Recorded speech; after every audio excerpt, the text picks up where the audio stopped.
choice between Beachfight and Hideout. Beachfight and Hideout, nice. Okay, so we've got a losser with Tatars and a win with Vietnamese. I love this overlay so much. It is so informative and so good. Oh.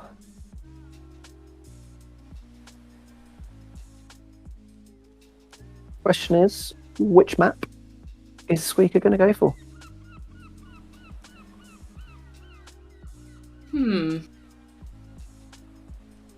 Both are slightly more closed off than Gold Rush. Do you know if he has any preferences on what he enjoys playing? I've never seen him play Beachfight 1v1. I know he's absolutely fine with Hideout. I think Beachfight. I feel like I'd want a kind of a more standard map after a loss, just to kind of feel like I get my confidence back up. But then maybe he also thinks he can take an unfamiliar map, or maybe he's got a strat prepared for Beachfight. It'd be interesting to see. I think a change of pace is often good after a loss, which both of these maps do offer. Hideout more so, especially given the start on it. But as you said, if he's got something prepared for Beachfight, throwing Rhea out of his comfort zone would be a good idea too. Yeah, because you've been in the scene longer than me, Boo, but I've never seen Beachfight played in a tournament setting. Has it been popular in the past? Like it was Battle of Africa. It was used in both 1 and 2. So I've only seen it 3v3. Interesting. So not in the 1v1 format. No. But cool. On that map, there is no stone. So selling it is very costly. And castles, towers are very rarely seen. You have to buy them. Oh, but yeah. In the 3v3, I don't know how much of it down to it being map draft and civ draft, or whether it was just good strategy choice. You could see everything from scouts to knights, FC knights. You saw archer plays. You saw monk siege. There's a good bit of variety. Nice. Yeah, it is a super interesting map. Like the openness and the density of the resin, the colours is pretty cool. It's pretty cool. Especially if you can see sort of on the outside of it, there's a lot of area where you can't actually build on. So you've got the central area which you can, corners which you can. The rest of it, I didn't realise that you can't build walls. You can build walls and nothing else. Interesting. Okay. So yeah, it really does make it quite a condensed map. It really does, and it is what they're going for next. It is interesting. So we've also just had the civs told to us, so I can tell you that it's going to be Malay versus Malians. So the Capybara here is going to be obviously picking the Malay, with Rhea going for Malians. So what do you think of that matchup? Is it particularly one-sided? Or... If it was Arabia, I would be very much yes on the side of Malians. However, the start is different. You start with farms, no boars. You have to go looking for any extra goats. There's hunt in the corners, and it's a much more closed off map. So Malay potentially can make use of their quicker uptimes and use those power spikes, which especially for him could be strong. Yeah, that's super. Yeah. I mean, Tom's saying trash Ellie's against Malians should be good. I agree. And Ellie's in every single scenario, to be honest. If you get long-term gold control with one of the corners, elephants is a really good option. The other thing I found really interesting was, like the density of the food in the north and the south of the map. We'll see this when we go into the game in a minute, but I'd be interested to see if the players choose to go out and make use of that. It is really exposed, which does make it a risk, especially against a more mobile civ like Malians.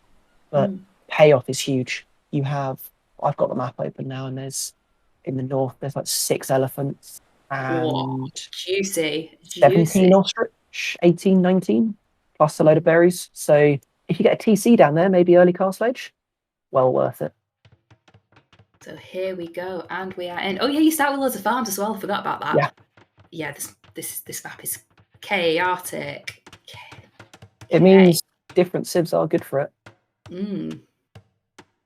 Okay, so I literally could not pass comment on the build you do for this. I'm guessing you go kind of straight to farms? Yes. And they're eventually there. go because they're there. Straight to farms, bring your goats in as you find Mm. them around the outside of the map. Yeah. And then I think there's a lot of scope for variation. Mm. So, for instance, Rhea is quite close to the south in terms of where he spawned, so he could risk going down there for hunt. Squeaker, I don't think has that option, but he's closer to his gold. Right? He is close to the gold. Yeah, that's nice. That's nice. So it's kind of almost a trade-off there. It sort of favors Rhea early on. Yeah. But Squeaker long term should have easier protection of his gold, which is what matters. Definitely. So you can see there as well that the what's visible to the players upon starting. So both gold patches are visible to each player, but the north and south of the map are not. So they have to scout them themselves. It does make for a different style of play when you get that little bit of extra knowledge on what's going on. Yeah, definitely. So I'm guessing this might be a really stupid question, but I'm guessing when the players can see when the other player builds on there as well. So it's basically just a scouted map. It's as if you can see it entirely. Okay, cool. So that's actually really interesting. So the other player could see when the other player heads out to the side of the map. Oh, we've got an elephant coming in here with a very low HP scout. Oh, that makes me nervous. It is, but I think it's probably worth it. It's good use of it. Yeah, exactly. It's also where Meso Sieves will be really strong, because then you can just heal your eagle back up. Nice. So got one Ellie in there, nice and safe for Rhea. It's good recognition of how close he is to take that hunt. Yeah, definitely. Interestingly, for both of them, their maps are very close towards the middle. Very easy to wall off. But the outside is so open that it's going to lead to probably a very passive feudal age into quite an aggressive castle age. Yeah, I mean, if you're able to kind of secure the map from the middle, then it's kind of long distance, and that was what both players are doing here. So we've got Rhea there securing the wood line, walling in towards his TC. There is some pretty exposed on the side there for both players. Is that kind of standard with this map, or it's fairly normal? You might get lucky in your berries. Kind of a bit unfair if one player had berries towards the middle and one player. Given the density of wood, it's very hard not to have exposed resources elsewhere. Okay, so that's interesting. So Squeaker is going to notice that Rhea's scout is low HP, so that he's probably going to realise that means he's taken an elephant from the outside there. I think he's also trying to track him down, because if you can kill that scout early on, you can get away with a lot more. Definitely.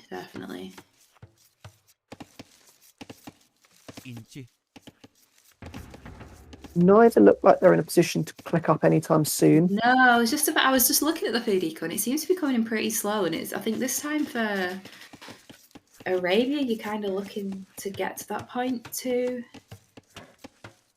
head up to feudal. But yeah, I've got barracks coming down, really early barracks coming down from Rhea there. Is this Drush timing? It's after his mill. He's going to choose at the mill.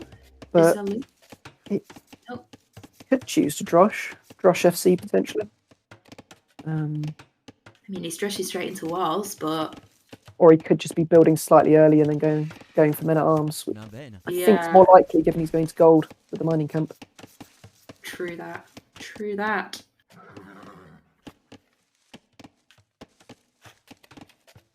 Oh no. Okay, he notices. The scout is still alive. Gonna see the woodline. We're gonna, keeping the scout away from the village there. I think is he 2 hits off dying, that scout? For the moment, yes, he'll be 1 hit when Squeaker reaches feudal age. Cool. So barracks there for Squeaker as well. I think this is straight archers from Squeaker. He's just going to gold now. Slightly early here, just going to gold, yeah. So strange with all the farms. It makes for a slower start. Yeah, it's so weird. I think that's why Malay has been picked as an option, because you can make up for that slow start. Yeah, absolutely. Okay, so Rhea's going to see the archery range coming up there. Nice bit of intel for him, he knows what to expect.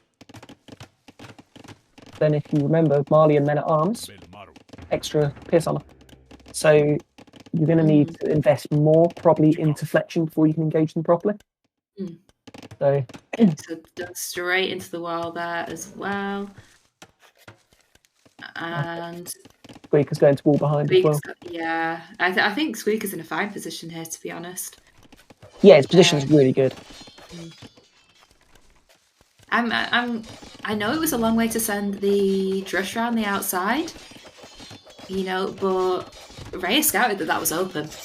Yeah. I guess he might have assumed that it was walled by that point, but I feel like that was. I think he just should have gone straight round.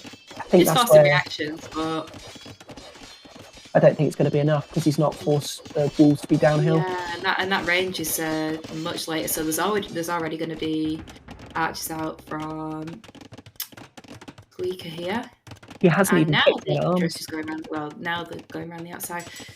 Yeah, I think he's panicked. I think he's realised he's a little bit far behind here, and yeah, got blacksmith going down there, so it's going to be fletching first before two rangers. We've got tower coming down. Okay, that's a huge investment. What? And oh no! And the singular fill. That's what a find! What a find! That is a great find. And we're going to get a Vil kill here. He's going to get it. Just about, yeah. I think he's going to delete the tower. Oh, he's either got to delete it or send more Vils to go finish it. Yeah. I think he was looking elsewhere. Then it looks like. I think he had the militia on the gold. Okay, so still one range at the moment. We've got 3 militia still alive. We've got more Vils coming out for that tower. It is going to go up now, but what does it do? Would you not have wanted to see it on the woodline? He's trying to use it to force his way in, but without an arms upgrade, I just don't see that happening. We've got a defensive tower then coming up for Squeaker, which I think he's investing quite a lot in it, but I think it will just about go up if he will. It down. And I'd like to see him put his archers inside it to save villager time. Yeah, this is turning into a 1 TC game then. They're going to have to buy every TC they want. Nice. Which should favour Malay. They will like that more. I just realised that they can't mine stone, so there's 2 towers up now, and that's it, right? That's it. If you want a TC, you're going to have to buy it.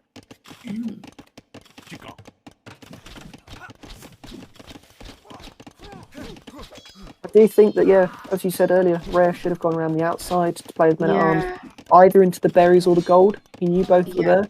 I think he did scout both of them before the militia came forward, but yeah, really good engagement there for Squeaker, staying on top of the hill and just clearing up those skirmishes there.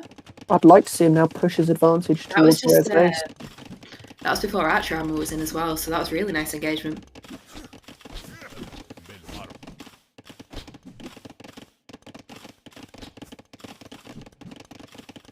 Squeaker going to go with that army. Quite round into the base. Ignore the tower area. Try and find damage. Yeah, I'm not sure how much... not much scouting intel that Squeaker's got at the moment. In the way Rhea's walled, it's not full walls, but it's making his TC the focal point. Which means I don't think Squeaker's going to find much damage at all. No, and he does have units at home to defend as well, and probably won't want to... Quite a few of those are very low health as well. Doesn't know where the berries are. There's quite a few Vils there, so... It is probably going to look to put a bit of pressure on there. But yeah, no, we've got Rhea's army there nicely in defence. Not really able to find any damage.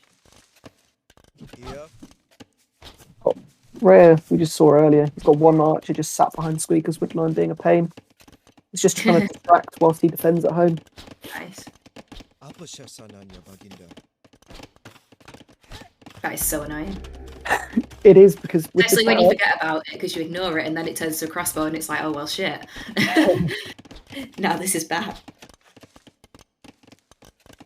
However, the big factor here is Squeaker's 7 Vils up. 7 Vils? Oh my god, I didn't even notice that. Holy. That's down to wheelbarrow and the Malay uptime.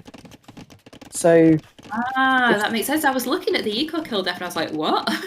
But yeah, and that the idle makes time's not very different. Indeed, yeah. We've got a market going down there for Squeaker, and he's going to buy his way up. He's floating a bit of gold here, so he's going to be able to scare really quick. As Malay, yeah. Yeah. And if he gets a decent mass of archers that he can turn into crossbows, I'd like to see him snowball it. Potentially go crossbow, find a hill round Rhea side got of the some other, and add siege. Yeah, no, nice. Still a slight army lead there for Squeaker. And yeah, both are going to be up at roughly the same time. Or they're going to be click up at roughly the same time, but Squeaker's going to be well ahead because thanks Malay. Second range makes complete sense as Squeaker. Double down on the crossbows. Yeah, slowly walling his base in as well. That's really nice. Now the question is, when are they going to move out for either hunt or gold? Given they can't TC without buying. Do you think the game's going to go on that long? Because well, I think there's going to be some... Oh, I guess there's a huge skirm commitment here from... We've got nearly 10 skirms on the field from Rhea. If you're expecting to be up later against a Civ without good cavalry, Elite Skirm is the thing to play for. Yeah.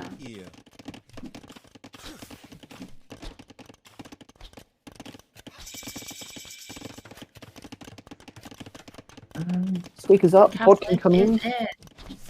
But what's he going to achieve by just hitting walls? A distraction. And crossbow coming in out as well. He could just kind of walk around, you know? Like, he doesn't have to attack that palisade in particular. Maybe it said something to offend him though, and it needs to go away. So that is what we shall be doing. Squeaker's adding siege from home as well, which will clear the tower, and then I'd like to see that try and push down the hill into Rhea's base. I think that hill in between them is, pretty crucial. scary at the moment. Whoever's got control over that. And Siege Workshop immediately, and Elite Skirm and Bodkin coming in for Rhea there. So where's Rhea taking gold at the moment? That is the question. Is the gold at the Where's his other gold? Oh, his other gold's to the right, which is exposed, okay. But it's far from the army. Yeah, cool. I was looking, I was like, I see bills on gold, but I cannot see bills on gold. Okay, so seeing the Elite Skirm upgrade coming in, I think that's wise just to back off for a minute. Try and maintain army. Squeaker appears to be going fully down the siege route rather than adding skirms. Yeah. Which should help his I think that's a good choice. Yeah, I think that's a good choice. And he's wilding a little potato, which is super cute. It's really annoying getting your army around, right? Like they've got to go all the way around that wood line. It's so long. It does make map control inside outside a very careful balance because you can't adjust it that quickly. True. Both players are aware that neither player has gone out to the outside of the map yet as well. Oh, oh dear. 3 mangonels. It's in a situation like this where both have committed to 1 TC, neither have the stone for a second, but I'd like to see one of them go to the hunt. Gain that equally. Oh gosh, this is not pretty. this is not pretty for Rhea at all. This is where Rhea this is the problem with skirms, isn't it? Yep. I think it was a lovely move there to go down the siege route, to be honest. Yeah. It's where if you have big eco, you could go into knights, and then the siege wouldn't be that big an issue. But given that you can't, I think Squeaker's choice to play crossbow mangonel is really strong. Yeah, I agree. Just keeps getting those skirms. He is playing well today. He is playing well. He does need to keep this pressure up though, because Squeaker's wood access is a little bit dicey. I'm still able to take up the side, not so bad. Again, where this hill is so important, because almost all of their wood for both players is rangeable from that one hill. Indeed. Yeah, the heavy siege play here works really nicely. So we've got a monastery coming up as Double. well. He's adding a Double second. monastery. He's going to Oh go for boy. a second. Oh boy. We're going to see some clownery here. That's redemption, yeah. I'm seeing it. Yeah, it's redemption, yeah. Squeak as a clown now. Nice. And if you, one conversion on these mangonels, you can use it to clear your opponent's other mangonel, and then good spot. It saves you from having to play in such awkward mangonel fight up and down hills. And free mangonels, basically. You just get more. Rhea, I think Rhea's going to mirror it. Both. I don't know if you go 2 monastery, but both get redemption. Oh, I can bet 1 mangonel. You can bet it back. Nice. Then monks can swing it. Yeah. I think that's the play with these low eco games, right? Just go gold heavy units and try and because don't make your own units, just take away your opponents. That's good from Rhea scouting the north, making sure Squeaker isn't on it, especially as Rhea was just adding a TC in the south. Ooh. So he's bought the stone and he's gone to the south. Is this him realising that he's possibly losing control over this area now? And yes, and knowing he needs bigger eco. Nice. So the Bills are making the pilgrimage across the beach here. Lovely sand, by the way. But yeah, I think that monastery is going to go down pretty quickly with that amount of mangonels on it. And we've just got the one in the siege workshop there from Rhea. Done a good job to clean up one of the monks. He's managed to keep his siege workshop up. Bought himself some more time.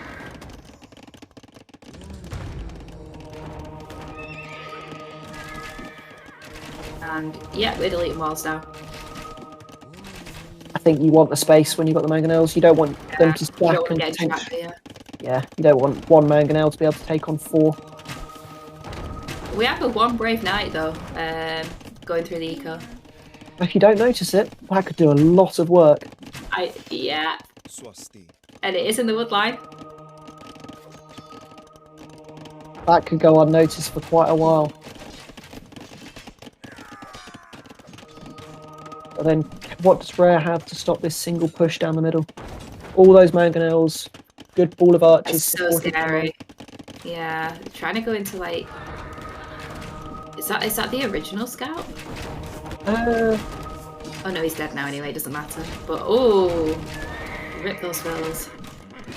Yeah, the KD's looking really good for Squeak here as well. It's 34-16 at the moment, and yeah, no, just the sheer map presence really nice. I think this is where the middle is so important, because although you've got the lure of the outside with big res, food and gold, if you lose access to the middle, you've got no wood. That's your wood, yeah.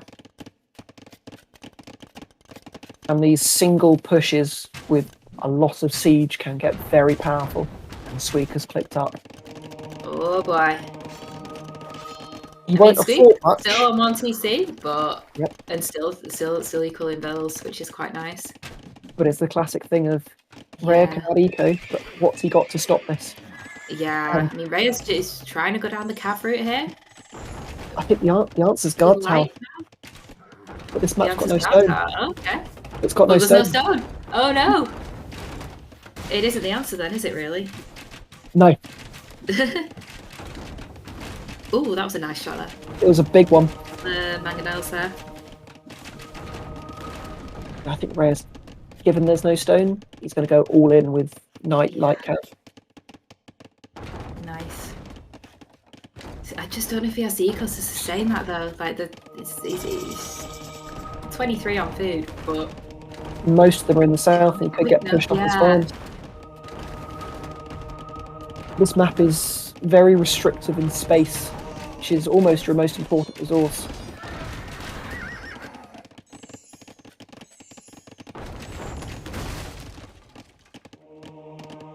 Red took a very good engagement there, but then I mean, seeing, it was that seeing in him, feeling that there's nothing he can do anymore. But yeah, no, Squeak looks super strong in there. I think he knows that if he loses those mangonels, it's game over, because he just doesn't have the eco to sustain the knights at a big enough rate. I'd have liked to see him try for a little bit more, but I understand. why he's gone. Yeah, it's yeah, GG though, because that ties it up at 1-1 here. Nice. But yeah, no, it looks like Suika did have something prepared for that. I think I like Malay on this because it makes use of the early power spikes, and you've kind of just got to go in with like low eco, gold heavy plays. It seems Made up for the difficulties of the map, being able to age up quickly. Lovely. Cool. So next up, I'm going to go to one. Oh, we're just going through the stats here. We all love a bit of stats. I'm honestly surprised it went to Imp. You know, like I thought that Suika had this in early Castle Age. But yeah, it was a really nice game. And I think it's a really nice showcase of the map as well and how the middle control It's is in a really good position with a really good strat, but it's very hard to finish it off in Castle Age. But yeah, once you hit Imp, I think it was sort of inevitable.